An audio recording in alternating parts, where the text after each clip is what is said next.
इंतज़ार करते करते आखिर मेरा नंबर आ ही गया और आप तमामी हजरात को देखकर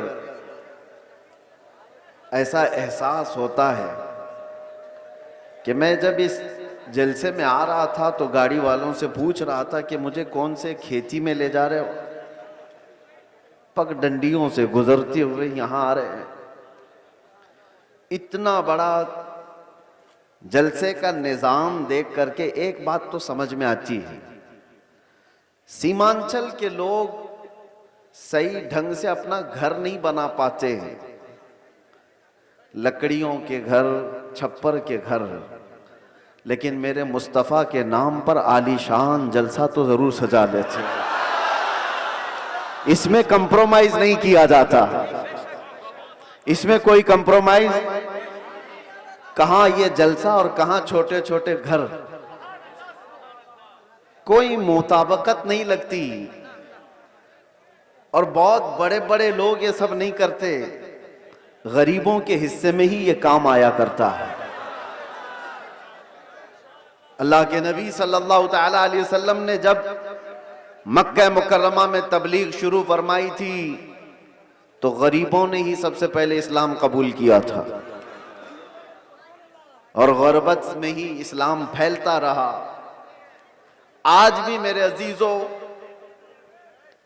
बिहार में बहुत सारे इलाके हैं, लेकिन हम बहुत दूर बैठकर यहाँ के इलेक्शन की धमक भी सुनते थे तो सीमांचल की बात ज्यादा सुनते थे। उसकी वजह क्या है? बिहार में तो बहुत सारे इलाके हैं, बहुत सारे जिले हैं, इस इलाके का तज़किरा ज्यादा क्यों होता है? वजह यह है कि यहाँ पर वो कौम ज्यादा है जो लोगों की नजरों में चुभती ज्यादा है। और यही बात है कि दुनिया का हर दरिंदा हमारी तरफ देखता है और खूनखार नजरों से मिटाने की कोशिश भी करता है।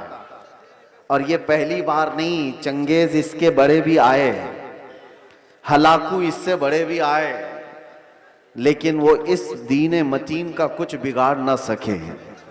आप भी ना घबराना, ये जलसे कोई खत्म नहीं कर सकता और ना ये नाम हमारे कभी खत्म किए जा सकते हैं।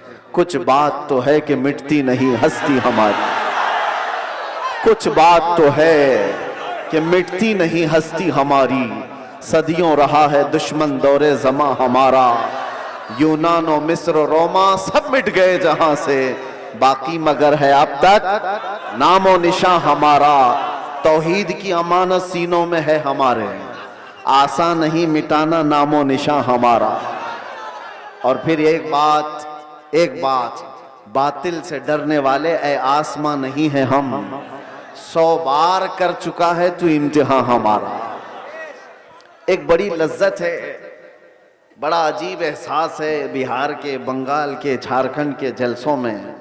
मैं बोलता बहुत भी हूँ, आप लोगों के इंतजामात और इंसरामात के खिलाफ भी, रात भर सजाते हैं और बहुत सारे इसके जो नेगेटिव पॉइंट है उस पर बोलता भी हूँ।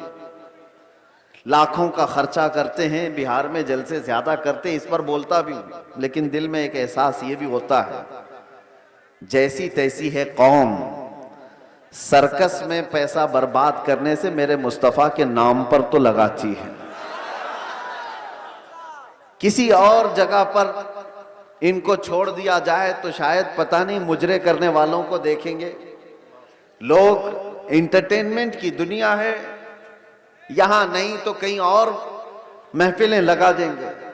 इसी बहाने कम अज कम यहां शोराए इस्लाम आते हैं, खुतबा इस्लाम आते हैं और ये एक एक लफ्ज पढ़ते जाते हैं, लोगों के दिलों में रस घोलते जाते हैं। जैसे तैसे ये दीन का निजाम इन जलसों के जरिए से कायम है। बहरहाल मेरे अजीजों, एक बात आप समझ करके चलना, यहां पर बैठकर तकरीबन 1 घंटा मुझसे पेशतर हजरत मौलाना साहब ने चंदा भी किया बहुत मस्जिद के लिए। बहुत लोग समझते हैं कि मौलाना लोगों का काम ही क्या है, चंदा करना, रसीद लेके घूमते रहते हैं। तुम्हें अंदाजा है दीन का ये सारा निजाम अगर ये मौलवी नहीं होते तो पता नहीं तुम क्या कर रहे होते। ये मदरसे, ये मसाजिद की मीनार, ये सारी चीजें इन लोगों से कायम है। होते होंगे चंद चंदा खोर लोग, मगर आपको पता है एक एक पाई दीन के लिए ऐलान करके जमा करना ये उलमा की शान है। क्या उनके अंदर सेल्फ रिस्पेक्ट नहीं है? क्या मांगना उनकी बचपन की आदत है? नहीं, तुम्हारे दरमियान अगर वो हाथ फैलाते भी हैं तो दीन के नाम पर। मेरे मुस्तफ़ा करीम सल्लल्लाहु ताला अलैहि वसल्लम की शरीयत ताहिरा की बका के लिए मुझे बात याद आती है। मेरे वालिद गिरामी फरमाया करते थे, अल जामिअतुल अशरफिया मुबारकपुर आज हिंदुस्तान की एक ऐसी अजीम यूनिवर्सिटी का नाम है जिसके सामने ताजमहल की ऊंचाई भी फीकी पड़ती है। ताजमहल तो लोग टिकट देकर के देखने जाते हैं और फोटो खिंचवा कर आते हैं, मगर अल जामिअतुल अशरफिया वो ऐसी जगह है जहां इंसान बनाए जाते हैं। उलमाए रब्बानीन की एक बड़ी जमात पैदा होती है। जब उसकी तामीर का मसला था, बानी जामिया अशरफिया मुबारकपुर हुजूर हाफिज मिल्लत रहमतुल्लाह अलैह इसी तरह ऐलान कर रहे थे कि कोई है जो ला करके जामिया अशरफिया के लिए कुछ सुपुर्द करे। आपको मारहरा मुतहरा के सैयदजादे सैयदुल उलमा ने बिठा दिया और कहा, मौलाना आप बैठ जाइए, मैं सैयदजादा हूं लेकिन इस इदारे के लिए चंदा मैं करूंगा। आले रसूल हूं, मांगने की आदत नहीं, कभी नहीं मांगा। और उसके बाद जब सैयद मियां रहमतुल्लाह ताला अलैह ने ऐलान किया तो जाहिर सी बात है मुझे ये इलाका देख करके वो बात याद आती है। मौलाना तो 11,000 मांग रहे थे। वहां पर छोटा गांव था, छोटी बस्ती थी। जब मांगा जा रहा था चंदा तो एक बूढ़ी औरत एक मुर्गी का अंडा लेकर के आ गई थी। कहा मेरे घर में इसके अलावा कुछ है नहीं, ये चंदे में कबूल कर लीजिए। मुर्गी का अंडा, ये लोगों के जज्बात थे। और ऐसा नहीं है कि वो अंडा देख करके उसको भेज दिया गया कि इसका क्या किया जाएगा, उसको भी कबूल किया गया। और सैयद मियां रहमतुल्लाह अलैह ने फरमाया था, इस औरत ने ज़माने यूसुफ की याद दिलाती है। खरीदारों में उसका नाम आ जाए बस इसलिए हाजिर हो गई। बहरहाल इस निज़ाम पर मैंने थोड़ी सी गुफ्तगू इसलिए की कि उलमा को हकीर मत समझो। या उलमा ज़वील एहतराम अगर दीन के नाम पर तुमसे कुछ तलब कर रहे हैं तो सारे लोगों को एक कैटेगरी में मत शुमार करो। एक जुमला मैं आपसे कहता हूं, तवज्जो से सुनना। हर दाढ़ी वाला चोर नहीं होता, लेकिन चोर दाढ़ी रख लेता है। चोर अपनी चोरी छुपाने के लिए दाढ़ी रख लेता है। हाँ, इस फार्मूले को समझ करके चलें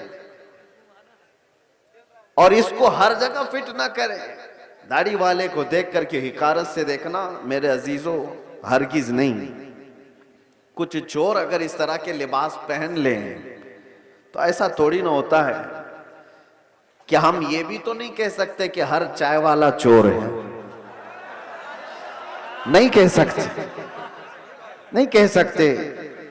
सबको एक कैटेगरी में कैसे शामिल कर दें?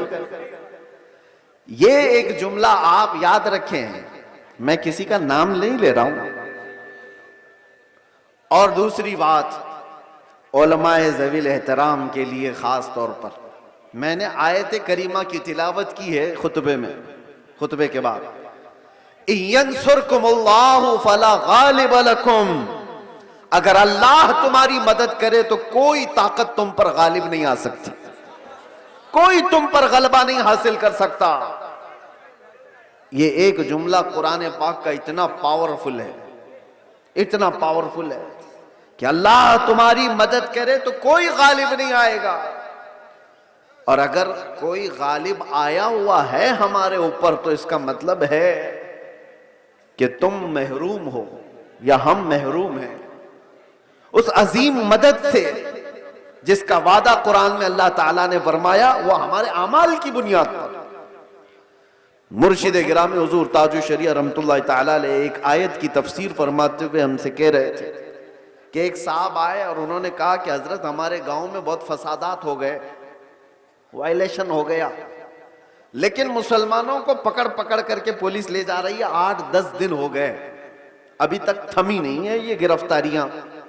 और वो बयान करते करते उन्होंने ये कहा कि ये सारी पकड़ धकड़ जो चल रही है इसकी सारी मुखबिरी मुसलमान ही करते हैं। कौन कहां किस घर में छुपा है और क्या क्या कर रहा था सब मुसलमान ही बताते हैं और आकर के इनको अरेस्ट किया जाता है। तब हजरत ने एक आयत पढ़ करके हमें बताया था, कुरान में अल्लाह फरमाता वलन यजअलल्लाहु लिलकाफिरीन अलल मुमिनीन सबीला। अल्लाह कुरान में फरमाता हरगिज हरगिज अल्लाह ताला काफिरों को ईमान वालों पर गलबा नहीं देगा, कभी नहीं। लन का लफ्ज है नफी ताकीद के साथ, हरगिज अल्लाह तबारक व तआला काफिरों को ईमान वालों पर गलबा नहीं देगा। हजरत फरमाते मगर ये कि किसी काफिर की मदद मुसलमान ही करे तो वो काफिर मुसलमान के रास्ते से दूसरे मुसलमान पर गलबा करेगा। बात समझ में आ रही है? एक मुसलमान को जरिया बना करके ही दूसरा कोई तुम्हारे घर पर हमला करेगा। आज के हालात पर मैं जो बात कर रहा हूं सुनो मेरे अजीजों, बहुत सारे मुसलमान अपना फ्यूचर आज बना नहीं पा रहे हैं, इनको पता ही नहीं है किसके साथ जाना है और किसका साथ देना है। हालात ऐसे हैं कि किसी और मुसलमान को गिराने के लिए एक मुसलमान किसी काफिर और मुशरिक की मदद पर भी राजी हो जाता है। यही मैं बता रहा हूं कि कभी तुम्हें कोई कौम मगलूब नहीं कर सकती जब तक कि तुम्हारे अंदर के गद्दार तुम्हें मगलूब ना करें। जब तक हमारे दरमियान मौजूद जमात के मुनाफिकीन हमारे खिलाफ ना खड़े हों तब तक कोई कौम हमें डायरेक्ट नहीं गिरा सकती। अभी 1 महीने पहले की बात मैं बताऊं, और सीनियर ऑफिसर ने मुझसे कहा कि मौलाना आप डरते क्यों हैं, आपकी कौम को कोई भी हरा नहीं सकता, ये हम जानते हैं। ये मैं सुनता था पहले, लेकिन डायरेक्ट सुना आपकी कौम को कोई कुछ नहीं कर सकता, आपकी कौम ही आपकी कौम को बर्बाद करती है, बाकी कोई नहीं कर सकता। आज भी दूसरों को इस बात का यकीन है कि हमें कोई भी गलबा हासिल करके गिरा नहीं पाता जब तक कि हमारा अंदर का मुनाफिक उसका साथ नहीं देता। ये गद्दारों की जमात, ये मुनाफिकीन की जमात, मैं जानता हूं सैफी साहब यहां मौजूद है, मैं आपसे कह रहा हूं कि उस वक्त कैफियत क्या होती होगी। ये स्टेज पे मौजूद सारे उलमा, हमारी बिरादरी, उलमा बिरादरी, हम गिरफ्तार होकर के 200 लोगों के दरमियान हैं, पहरेदारी में कोई कसर नहीं छोड़ी जा रही है, कोई कसर नहीं छोड़ी जा रही है। सारे इर्द गिर्द हमारे अतराफ कुर्सियां लगाकर बैठे और सवालात पे सवालात, सवालात पे सवालात। और उस वक्त इन्वेस्टिगेशन करने वालों को कुछ लोगों के मैसेजेस आते हैं और कहते हैं ये मौलाना से ये भी पूछो, ये भी पूछो। क्लिपें हमारी काट काट करके भेजी जा रही है तकरीरों की कि इन्होंने यहां पर ये कहा, इन्होंने यहां पर ये कहा। वो बेचारे सवालात करने वाले वो कहते हमको तो आपके बारे में उतना मालूम नहीं था, ये इतनी सारी चीजें आ रही हैं, मैंने पूछा नहीं कौन है, लेकिन सामने वाले ने बताया कि फलां पीर साहब हैं, फलां मौलाना साहब हैं। मैं जानता हूं मेरे अजीजों, मैंने इससे कबल बड़े जज्बात में कहा था, वो भी जानते होंगे जिन्होंने ये सब काम किए हैं हमारे दिल पर क्या गुजर रही थी उस वक्त। हमने सब अल्लाह उसके रसूल पर छोड़ दिया। लेकिन एक बात याद रखना, गद्दारों की जमात से कहता हूं, कल क़यामत होनी है और बारगाह मुस्तफा में हमें भी खड़ा होना और तुम्हें भी खड़ा होना है। देखा जाएगा कि तुम किसके साथ खड़े होते और हम किसके साथ खड़े होते। देखा जाएगा तुमने किसी एक आलिम को सिर्फ और सिर्फ नामूस रिसालत की बुनियाद पर सजा को तवील करने के लिए, साथ देने के लिए जासूसियों का माहौल बनाया था। कयामत तो होनी है, मौत तो आनी है, कब्र में भी जाना है। ये मत समझ लेना कि सब कुछ यहां पर है। चंद पैसों के लिए जो लोग अपना दीन बेचते थे, कुरान ने उनकी वईद में क्या क्या बयान फरमाया। ये वो लोग हैं जो यहूदी उलमा थे, यही तो किया करते थे। मालदारों को खुश रखने के लिए वो दीन का निजाम बदल दिया करते थे। अब देखना, जैसे जैसे ये सख्ता पावर में आज लोग हैं, हुकूमत में जो लोग हैं, मजबूत से मजबूत होते जाएंगे तो तूफान आएगा बहुत सारों के अंदर। कितने तो इधर से उधर निकलने लग जाएंगे कि भाई जिसकी लाठी उसकी भैंस, हमें भी उनकी बोली बोलनी पड़ेगी, हम भी उनके शाना बशाना रहेंगे तो कुछ हमारे भी काम हो जाएंगे। देखना और चंद दिनों के बाद, वो चाहे उलमा दिखने वाली जमात में से लोग हों या नेता बनने वाले लोग हों, ये सब वो चाटुगिरी करने वाले लोग इन तूफानों में अब किसके किसके साथ जाने लगेंगे और कौम की दलाली करने लगेंगे। देखना आप चंद दिनों के बाद। और ऐ कौम के गयूर नौजवानों, मोहब्बत मुस्तफा पर और नामूसे मुस्तफा पर तुमने जज्बात में आकर के जो नारे लगाए, इनका पास व लिहाज रखना। चाहे पूरी जमात के बड़े बड़े लोग किसी ऐसी जमात के साथ चले जाएं जो मेरे मुस्तफा के दुश्मन हैं, उन्हें मत देखो, उनकी दौलत ना देखो, उनकी सियासत ना देखो, उनके ऊंचे मर्तबे ना देखो। मैं गरीब ही सही, मेरे दामन में मेरे मुस्तफा की मोहब्बत काफी है। इस पर कायम रहना।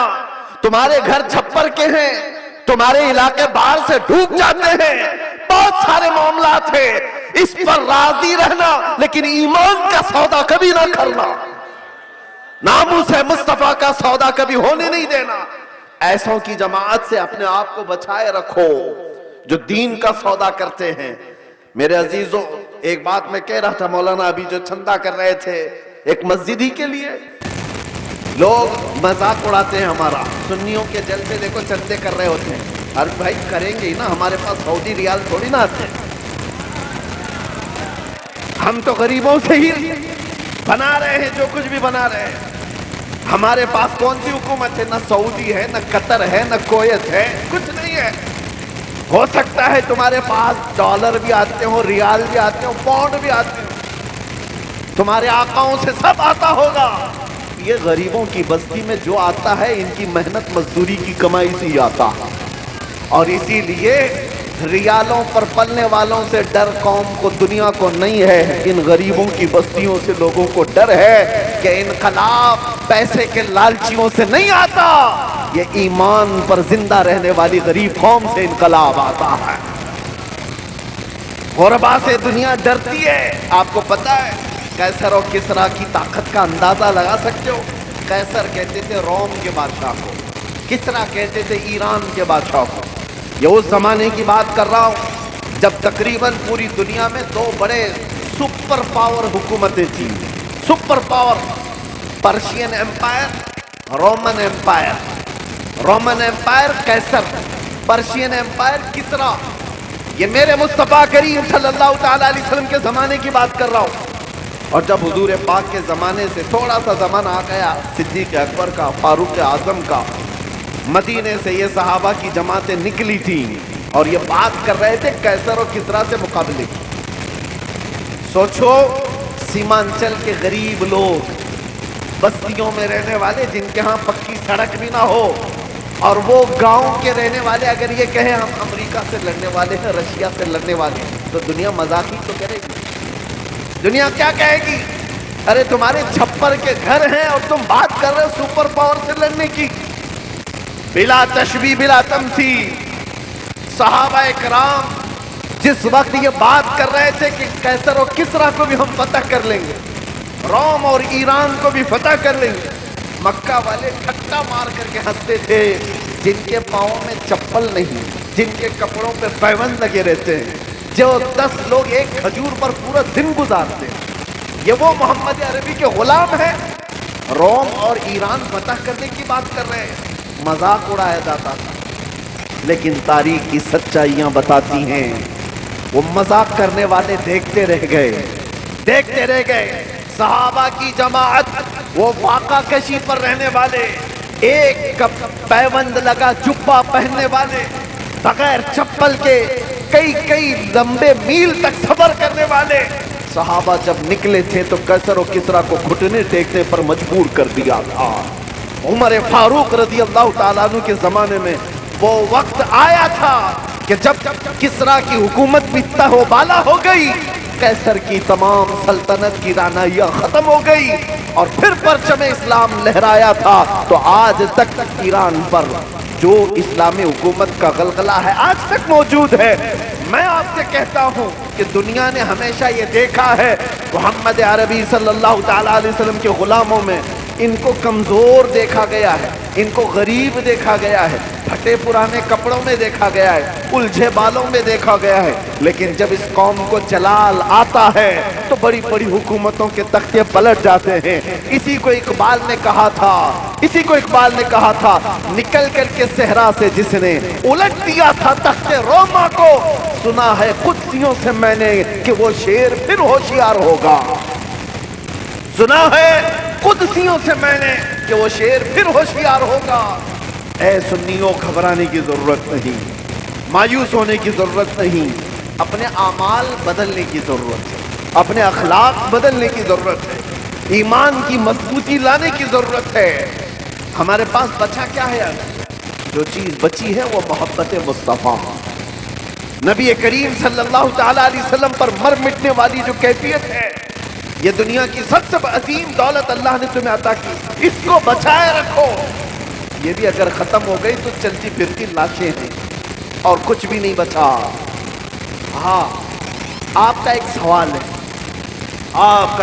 है, जैसे हमसे भी कहते थे, बहुत बोलते थे, गिरफ्तार होकर के गए, जेलों के पीछे पड़े रहे, कोई पुरसाने हाल नहीं, धक्के खाते रहे, कैसी कैसी जगहों पर बैठते रहे। क्या ये इज्जत की बात है? मेरे अजीजों, ये गिरफ्तारियां ये हमारे आबा व अजदाद की सुन्नत है। हाँ, जेल कैद ये सारी चीजें नई बात नहीं है। तारीख उठा करके देख लो तो बड़े बड़े बुजुर्गान दीन इस मंजिल से गुजरते चले गए और सब ये तो छोटी मंजिल है, इससे बड़ी मंजिल फांसी की थी। वहाँ तक कि उलमाए रब्बानीन पहुँचे हैं और कभी उन्होंने ये नहीं कहा हमारे इस रास्ते पर चलने की वजह से हमें सजा मिल रही है, बल्कि फांसी के फंदे को चूम करके भी वो कहते थे हक तो ये है कि हक अदा ना हुआ, हक तो ये है कि हक अदा ना हुआ। हमारे असलाफ़े किराम में आपको पता है इमाम अहमद बिन हम्बल को 300 कोड़े मारे गए हक बात के लिए। और आपको पता है हजरत इमाम मूसा कासिम इमाम जाफर सादिक के बेटे हैं, अहले बैत के बड़े इमाम। 7 साल तक एक खलीफा ने आपको ऐसी जेल में रखा कि आपने सूरज नहीं देखा था। 7 साल फिर जहर दे करके कैद खाने में ही मार दिया गया। इमाम मोहम्मद बिन हसन अस्करी 20 साल तक जेल की जिंदगी गुजारी। हजरत अहमद फारूकी सरहिंदी मुजद्दिद अल्फसानी 8 साल तक ग्वालियर की जेल में बंद रहे। अल्लामा किफायत अली काफी, इनायत अहमद काकोरवी, फजल हक खैराबादी, ये वो उलमाए रब्बानीन हैं जो अपने हक बयानी की बुनियाद पर जेल की सजाएं काटते रहे। लेकिन ये बात इसलिए मैं कह रहा हूँ, जेल की सजाएं काटने के बाद न दीन पर कुछ फर्क आया न ईमान पर कुछ फर्क आया, इसलिए कि हमारा मानना यह है इस्लाम जिंदा होता है हर करबला के बाद। इस्लाम जिंदा होता है हर करबला के बाद। कुर्बानियां अगर देने का वक्त आए तो कुर्बानियां दोगे या नहीं दोगे? हुजूर पाक सल्लल्लाहु ताला अलैहि वसल्लम के नाम पर आजमाइशें आएंगी तो उन आजमाइशों के लिए तैयार रहोगे कि नहीं रहोगे? बस मैं ये नहीं कहता कि कुछ करने के लिए, जाने के लिए, उठने के लिए, बस बात इतनी है कि संभाले रखो अपने ईमान को और उलमाए रब्बानीन अपना काम करते रहे, हक बोलना ना छोड़ें। किसी जालिम के दबाव में आकर कभी भी वो अपनी जुबान को गूंगी ना करें। बल्कि वो हक बयान करते रहे। परेशानियां आएंगी, मसाइब आएंगे, ये तुम्हारे मरातिब को और बढ़ाते चले जाएंगे। किसी सेठ की चापलूसी में हक बयानी से आप दूर न भागें, इसलिए कि सेठ न तुम्हें रिस्क देता है न तुम्हें हयात देता है। अल्लाह रब्बुल इज्जत रज़्ज़ाक़ हकीकी है, वही हयात व ममात का मालिक है। उलमाए रब्बानीन को भी ये चाहिए कि हालात ज़माना को देखें जरूर, लेकिन हक बात से आप अपनी जुबान को न रोकें, इसको चलते रहने दें। अल्लाह की गैब से मदद होगी और कौम के अंदर ईमान जिंदा रहेगा, कौम के अंदर बेदारी बाकी रहेगी। और अगर ये चुप हो गए तो कौम का एक बड़ा हिस्सा बुज़दिल बन जाएगा, कौम का एक बड़ा हिस्सा बुज़दिली का शिकार हो जाएगा। चंद उलमाए रब्बानीन ही सही, इन्हें चाहिए कि वो अपनी कुर्बानियों के लिए तैयार रहें। हमने रोटियां बहुत खाई हैं हुजूर के नाम पर, जलसे बहुत कर लिए हैं। लोग उलमा को आज जो नवाजते हैं, चाहे वो एक नजराने का छोटा सा लिफाफा ही क्यों ना हो, ये ना समझें कि आपकी टोपी दाढ़ी की वजह से, बल्कि मुस्तफा करीम की निस्बत की वजह से सारी कौम आपको नाइबे रसूल समझती है। हुजूर के नाम पर हमें मिल रहा है, खा रहे हैं। आप नीचे बैठे, हम ऊपर बैठे हैं। ये ऊपर बैठना भी मेरे हुजूर की निस्बत की वजह से। ये मिंबर उलमा को जो दिया जाता है इसलिए कि नबी पाक के नायब है, और जब हुजूर पाक की बात आए तो आए काए ना किया करें। उलमा को चाहिए कि वो अपना हक अदा करें, अपना हक अदा करें। और हमने देखा है चंद वो लोग मसलहत और हिकमत की बात करते हुए हमें डराते हैं। मेरे अजीजों, मसलहत अपनी जगह पर, हिकमत अपनी जगह पर। क्या इमाम हुसैन को मसलहत नहीं मालूम थी? करबला में जाने के वक्त उनको हिकमतें नहीं मालूम थी जो 72 लोग अपने खानदान के लेकर शहीद हो गए? दीन पर कभी ऐसे मामलात आए तो मेरे अजीजों, उलमा का सबसे पहला ये नंबर है कि कौम आप एक कदम बढ़ाते हैं तो ये 100 कदम आगे बढ़ने को तैयार है। आपको सिर्फ एक जुबान कहने की देर है। कौम तो बेचारी बेपनाह मोहब्बतों के साथ जान देने के लिए भी कुर्बान है। मैं अक्सर एक बात कहा करता हूं, आज से 4 साल पहले मैंने दिल्ली में उस पाखंडी को जो मुबाहले का चैलेंज किया था, और आपको पता है हमारा ऐलान पूरी दुनिया भर में फैला था कि हम आग में कूदने जा रहे हैं।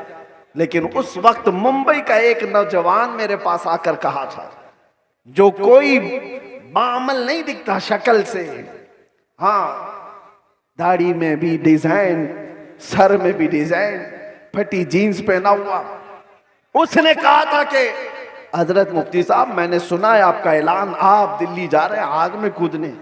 मैंने कहा आपको क्या है उससे? उसने कहा आप जब भी जाना हो तो मुझे ले जाएं, पहले मैं कूदूंगा। चेहरा देखो, हुलिया देखो पूरा। मैं ये कहता हूं उलमाए रब्बानीन से, हमें सिर्फ कहने की देर है, सारा महाज कौन संभालेगी? सारा महाज। हमने सिर्फ ऐलान किया था, बच्चा बच्चा तैयार खड़ा था। ये जज्बा है मोहब्बत मुस्तफा की बुनियाद पर। उस दिन मेरे आंखों में आंसू आ गए थे उस नौजवान को देखकर। उसने कहा था मैं मस्जिद में ज्यादा आता नहीं, आपके करीब आया नहीं ज्यादा, लेकिन इतनी बात है कि हुजूर से मोहब्बत जरूर करता हूं, और जब उनकी बात आई है तो जान भी दे सकता हूं। मैं आपको बताऊं, उसी नौजवान को देखकर आंखों में आंसू आए। बारगाह मुस्तफा में मैंने अर्ज किया था, या रसूल अल्लाह, आपकी ये उम्मत गुनहगार हो गई, गद्दार नहीं है, गद्दार नहीं है, गद्दारी नहीं करती। तो मेरे अजीजों, इसी चीज को मैं कहता हूं, थोड़ी सी लौ देने की जरूरत है। उलमाए रब्बानीन हक बयान करें, कौम को सही सलीके से चलने का उनको निशाना दिया करें, फिर देखे इनकलाब आएगा, जरूर आएगा। हमें आज ये पता ही नहीं है किसके साथ जाना है, किसके साथ बैठना है, किसके साथ उठना है। जो देखा उसकी तरफ चल पड़े, ऐसा नहीं होता। उम्मत मुस्तफा, तुम खैर उम्मत हो, हर कोई तुम्हारा आइडियल नहीं बन सकता, हर कोई तुम्हारा रोल मॉडल नहीं बन सकता। तुम्हारा रोल मॉडल खालिद बिन वलीद हो सकता है, तुम्हारा आइडियल सलाहुद्दीन अय्यूबी हो सकता है। अरे गैरे नत्थू खेरे को देखोगे तो बुज़दिली तो आएगी। फिल्मों में नाचने वाले तुम्हारे आइडियल बनेंगे, तुम उनके फैन हो, उनकी तरह कपड़े पहनने की कोशिश करोगे, उनकी तरह लाइफस्टाइल बनाने की कोशिश करोगे। याद रखो वो जहन्नम में जाएंगे तो साथ तुम्हें भी लेकर जाएंगे। हाँ, लाइफस्टाइल बनाना है तो मेरे मुस्तफा के गुलामों की लाइफस्टाइल बनाओ। वो सहाबा रिदवानुल्लाहि ताला अलैहिम अजमाइन जो दुनिया के सबसे अच्छे इंसान थे इस रूए जमीन पर, वो हमारे रोल मॉडल है, वो हमारे लिए आइडियल है। कौम को ये मैं कहता हूं, सहाबा को पढ़ो, उनकी सीरत पढ़ो। रोजाना इंटरनेट का जमाना है, सर्च करो मेरे नबी पाक सल्लल्लाहु ताला अलैहि वसल्लम के सहाबा की सीरत। आज से ये पाबंदी कर लो कि कम से कम 100 सहाबा की सीरत, उनकी तारीख में पढ़ के रहूंगा। मेरे अजीजों, मिल जाएगा आपको सब कुछ, और फिर देखना आपकी जिंदगी में इनकलाब कैसे आएगा, कितनी चेंजिंग आएगी, कितना बदलाव आएगा।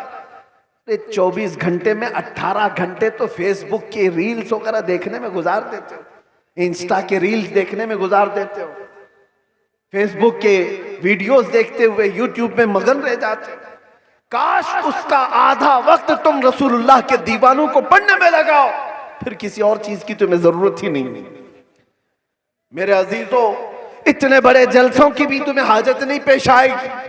तुम अपनी जिंदगी को मेरे नबी पाक के गुलामों को पढ़ करके खुद समझ जाओगे, क्योंकि मेरे आका ने फरमाया अस्हाबी कन नुजूम बिअय्यिहिम इक्तदैतुम इहतदैतुम।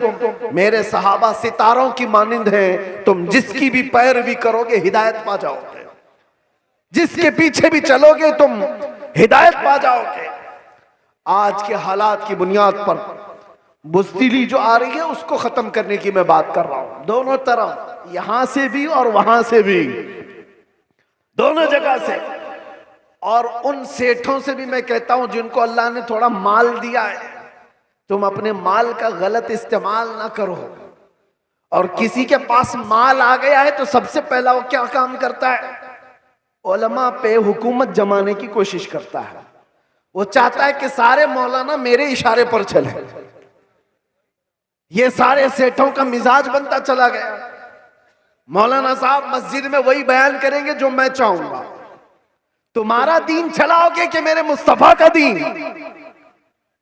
और जिन लोगों का ऐसा मिजाज बनेगा वो मेरे मुस्तफा की शरीयत नहीं चला रहे, अपनी तबीयत चला रहे हैं, उनका ठिकाना भी बहुत बुरा होगा। वो अंजाम समझ करके चले।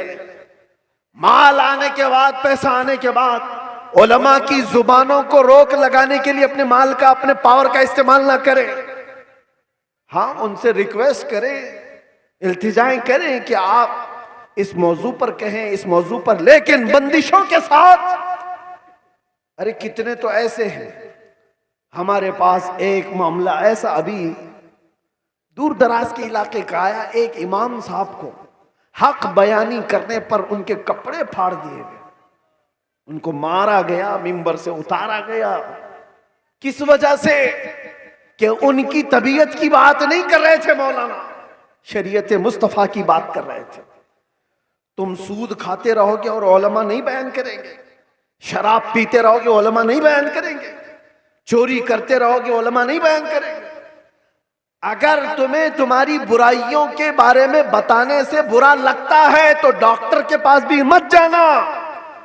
वो तुम्हारी बीमारियों को जब बताता है तो क्या थप्पड़ लगाते हो? जब तुम्हें वो कहता है कि तुम्हें बुखार हो गया है, पेट में अल्सर हो गया है, तो क्या थप्पड़ लगाओगे? गिड़गिड़ाने लग जाओगे, डॉक्टर साहब इलाज कर दो, जल्दी सी अल्सर निकाल दो।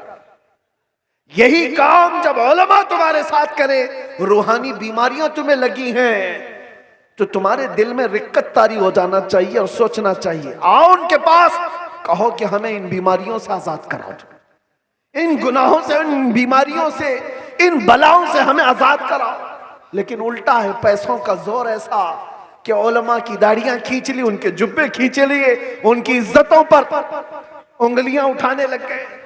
ये मिजाज बदलो मेरे अजीजों। और आज जलसों के सिलसिले में एक और बात मैं कह के जा रहा हूं। इंतजामिया जितने जलसे करते हैं, बाहर से आने वाले शायर, बाहर से आने वाले मुकर्रिर, ये सारे अपनी जगह पर। तुम अपनी मस्जिद के इमाम को अगर खुश नहीं रख सकते तो इन जलसों को क्या हासिल है? इन जलसों का क्या हासिल है? लाखों रुपए जमा करते हो और ये सब पे खर्चा करते हो। मस्जिद का इमाम 5,000 के लिए तरस जाता है। मोहल्ले के इमाम को समझते हो कि ये तो घर की मुर्गी है, दाल बराबर, इसको तो चलाया जा सकता है। वो तुम्हारे साथ साल के पूरे दिन रह रहा है, हम तो आधा घंटा 1 घंटा आकर के जा रहे हैं। जो साल भर तुम्हारे साथ खिदमतें कर रहा है उसका दिल ज्यादा खुश रखो। अगर वो मुतहर्रिक नहीं होता तो तुम्हारे पास दीन का मिजाज आता कहां से? तुम्हारे बच्चे कुरान पढ़ते कैसे? अगर वो मेहनत ना करे तो अलिफ से बा तक ना आए बच्चों को, तो फिर सबसे पहला हक है उसका ये मिजाज भी बिहार हो कि कहीं पर भी हो। मैं ये देना चाहता हूं, हम नजराने के लिए नहीं आते। एक बात याद रखें कान खोल करके, बहुत सारे लोगों ने बना रखा होगा। मैं आज ऐलानन ये कहता हूं, हमारे नाम पर कोई दलाली ना करे। हमारा कोई एजेंट नहीं है जलसों के लिए। हम तारीख के लिए बहुत सारे लोग फोन करते हैं और कितनी हमारे पास ऐसी खबरें आई कि फला ने तारीख दिलाने के नाम पर 50,000 ले लिए, 1 लाख ले लिए। कौम से मैं कहता हूं किसी को 1 रुपया भी देने की जरूरत नहीं। अल्लाह रब्बुल इज्जत ने हमें जितना अता किया वो बहुत है, बहुत है। मैंने जलसों को कभी भी जरिए माश नहीं बनाया है। अल्लाह शाहिद है, अल्लाह शाहिद है। किसी भी जगह हमने कभी कोई डिमांड नहीं किया। हाँ, खुशियों के साथ मोहब्बतों के साथ लोगों ने जो दिया रख लिया, अलग बात है। कभी किसी से तकाजा किया हो तो मेरे सामने खड़ा होकर के बता दे, कभी नहीं। ये बात इसलिए कर रहा हूं कि अल्लाह तबारक व तआला ने जो अता किया वो बहुत है। हम अपने पैसे से सफर का खर्चा भी निकाल सकते हैं और आकर के बगैर किसी चीज के जा भी सकते हैं। हमें किसी चीज की हाजत नहीं। लेकिन आज से मैं कहता हूं मकामी उलमा को पहले खुश रखो। अगर वो खुश रहे तो दीन का मिजाज बना रहे। और अगर उनको इस हालत में रखे हो कि उनको देखो तो लगे कि यतीम है, बेसहारा है, लावारिस है, किसने इनकी हालत बना रखी है? ये जेबों पर लोगों की नजर क्यों डालने लग गए? तुमने खुश नहीं रखा। तनख्वाहों में कटौती ऐसी करते चले गए कि उनको 1-1 पाई के लिए तरसाते रह गए। मैं जानता हूं कई इमाम ऐसे हैं जो मस्जिद के दिए हुए छोटे से घर में अपनी पूरी जिंदगी गुजार कर चले गए। मदरसे में मुख्तसर सी तनख्वाह पर 40 साल पढ़ाते रह गए। ये सारे खिदमात उनकी अपनी जगह पर। हाँ, कुछ लोग अगर बिगड़े हुए हों तो उलमाए सू हो सकते हैं, मैं उनकी वकालत नहीं कर रहा हूं। कौम का मिजाज बदलने की बात कर रहा हूं। कौम का भी हमें बुलाने की कोई आदत नहीं। हम अपनी जगह पर बैठे, जहां से तकरीर करेंगे फैल जाएगी, आ जाएगी आप तक। मुंबई में खड़े होकर के जुमा में खिताब करते हैं तो पूरी दुनिया में फैलती है, आ जाती है। हम सिर्फ और सिर्फ बड़े इसरार की वजह से आ जाते हैं। हम ये नहीं चाहते कि आपका माल जाया हो, बर्बाद हो। आप ये सारे माल का जो सही इस्तेमाल है वो अहले सुन्नत व जमात की मजबूती के लिए ही पर लगाओ। ये क्या मिजाज है बना रखा है? बहुत सारी फॉर्मेलिटीज हम देख रहे हैं। नात खानी भी नोट खानी की तरह, जिसको देखो उसको पैसों की तलब में अगर नात पड़ी जाती है तो वो नात नहीं रहती है, वो नात नहीं, उससे इश्क़ मुस्तफ़ा नहीं आता। इश्क़ मुस्तफ़ा तो वह है। आज से तकरीबन 70 साल पहले मैंने पहले एक मैगजीन आता था माहनामा अल मीज़ान, और इस्तिकामत, माजरत, माहनामा इस्तिकामत, उसमें एक चीज लिखी हुई थी। बड़े उलमा बैठे हुए थे, एक शायर नाते मुस्तफ़ा पढ़ रहा था और उसके शेर का मफहूम ऐसा कुछ था, एक तरफ काबा है, एक तरफ गुंबद खजरा, दरमियान में मैं हूं, इधर जाऊं कि इधर जाऊं। 18 मरतबा उसने एक ही मिसरा पढ़ा, 18 मर्तबा होता है। लोग पक जाते हैं, ये शायर लोग क्या पढ़ रहे हैं। लेकिन वो शायर ऐसा नहीं कि जिस शेर पे पैसा मिल रहा है उसको रिपीट कर रहा हो, जिस शेर पे पैसा मिले उसको बार बार पढ़ते जाओ, नहीं। कोई नहीं, वो उलमा की महफिल थी। 18 बार जब पढ़ा उसके बाद गश खाकर गिर गया। उलमा इकराम बैठे हुए, वो उठाने के लिए आए तो देखा उनकी रूह परवास कर चुकी थी। ये नाते मुस्तफा है। पहुंचा वहीं पर जिसकी मदहसराई कर रहा था, और यहां तो लोग हुल्लड़बाजी कर रहे होते हैं। ये नात नहीं है। नात खानी को नात खानी रखो, नोट खानी मत बनाओ। तुम्हारे पैसे संभाल रखो। देने का इतना शौक है तो बाद में क्यों अलग से ले जा करके नहीं देते। ये उछालना क्या है, ये मुजरा करना क्या है, ये तमाम चीजें क्या है। लोगों को देखा गया है, उनके पास गड्डियां हैं, वो एक साथ देना नहीं चाहते, छुट्टे छुट्टे निकाल निकाल कर, ताकि पूरी दुनिया उनके माल के नजारे देखे। वो अपनी तमाम चीजों की नुमाइश चाहते हैं। मेरे अजीजों, इस मिंबर रसूल को इन तमाम चीजों का खेल ना बनाओ। ये पाक मिंबर है। बुजुर्गाने दीन ने जैसा इस मिंबर को रखा था वैसे ही रखा जाए। मेरे एक उस्ताद फरमाया करते थे, जलसे के 3 रुकन होते हैं, याद रख लीजिए। 3 रुकन हैं, एक इंतजामिया, एक स्टेज के मुकर्रिर, ये 2 गए, तीसरे ऑडियंस, सुनने वाले लोग। तीनों के अंदर अगर इखलास हो तो उस जलसे की धमक पूरी दुनिया में पड़ जाएगी। इखलास हो तो उसके अंदर ताकत और पावर बढ़ जाएगा उस जलसे के अंदर। इखलास कैसे? जलसा कराने वालों का भी इखलास हो कि हम अल्लाह उसके रसूल की रजा के लिए कर रहे हैं, कंपटीशन के लिए नहीं, पैसा जमा करके खाने के लिए नहीं। जलसा किया तो बाकी का पैसा हजम कर लिया, इसके लिए नहीं। इखलास हो। दूसरा रुकन ये मुकर्रिरीन का है, वो पैसा लेने के लिए ना आए हो, वो अल्लाह और उसके रसूल की बात कौम तक सुनाने के लिए आए, उनके दिल में इखलास हो। तीसरा, सुनने वाले भी सर्कस देखने ना आए हो, एंटरटेनमेंट करने ना आए हो, वो अपना घर बार छोड़ करके अल्लाह उसके रसूल के लिए आए हो। जब ये तीनों अरकान में इखलास होता है तो वो जलसा पावरफुल हो जाता है, रूहानियत से भर जाता है। फिर वहां से कहा हुआ हर जुमला ताकतवर होता है। वरना हजारों जलसे क्यों नहीं फायदा देते, क्यों नहीं देते? कहीं तो कोई मिस्टेक है, कहीं गड़बड़ है, इनकी इस्लाह की जरूरत है। कंपटीशन में जलसे ना करो। तारीख लेने वाले लोगों की कतार है। यहां भी बहुत लोग आए होंगे, पहले मिले भी और अब मिलने वाले भी होंगे। उनसे भी मैं कहता हूं, एक इलाके में अगर कहीं हो गया तो सारे साथ मिलकर क्यों नहीं साथ देते? नहीं हजरत, हमारा गांव अलग है, हमारा गांव अलग, उसी गांव में तारीख दो। नहीं हजरत, हमारी कमेटी अलग है। कमेटी भी अलग करना चाहती है, गांव भी अलग करना चाहता है। किस लिए? मेरे अजीजों, इखलास पैदा करो। ये दीनी काम दिखावे के लिए नहीं होते, ये दीनी काम इखलास के लिए, अल्लाह के रसूल की इस शरीयत ताहिरा की हिफाजत के लिए। बहरहाल मैंने जो कुछ भी कहा आप लोगों के मिजाज से हट करके कहा। हो सकता है कड़वी लग जाए बात, लेकिन बीमारियों की दवा कड़वी होती है। बुखार की गोली कड़वी होती है, निगल जाओ तो फायदा है, उगल जाओ तो बुखार बढ़ता जाएगा। इसलिए उलमाए रब्बानीन, जलसे के मुंतजिमीन और अवामुन्नास सब के लिए मैंने ये बात कही है। अल्लाह ताला सबसे पहले इन सब बातों पर मुझे अमल की तौफीक अता फरमाए और सारी कौम को अमल की तौफीक अता फरमाए।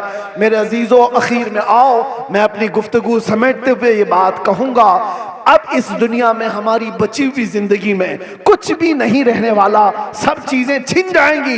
एक चीज बाकी रहेगी, वो कब्र तक भी रहेगी और हश्र में भी रहेगी। वो चीज है जिसको मैंने कहा, जान है इश्क मुस्तफा, रोज फजू करे खुदा, जिसको हो दर्द का मजा नाजे दवा उठाए क्यों। नौजवानों, इस बात पर अपनी जिंदगी गुजारो, तुम्हारी अपने शौक नहीं चलेंगे, तुम्हारी अपनी ख्वाहिशात नहीं चलेंगी, तुम अपनी मर्जी से यहां पर नहीं जियोगे, इसलिए कि जिंदगी तुम्हारी अपनी नहीं है। जिंदगी ये नहीं किसी की किसी के लिए, जिंदगी है नबी की नबी के लिए। ना समझ मरते हैं जिंदगी के लिए, जीना मरना है सब कुछ नबी के लिए। लब्बैक या रसूल अल्लाह, लब्बैक या रसूल अल्लाह, लब्बैक या रसूल अल्लाह। व आखिरु दावाना अनिल हम्दुलिल्लाह।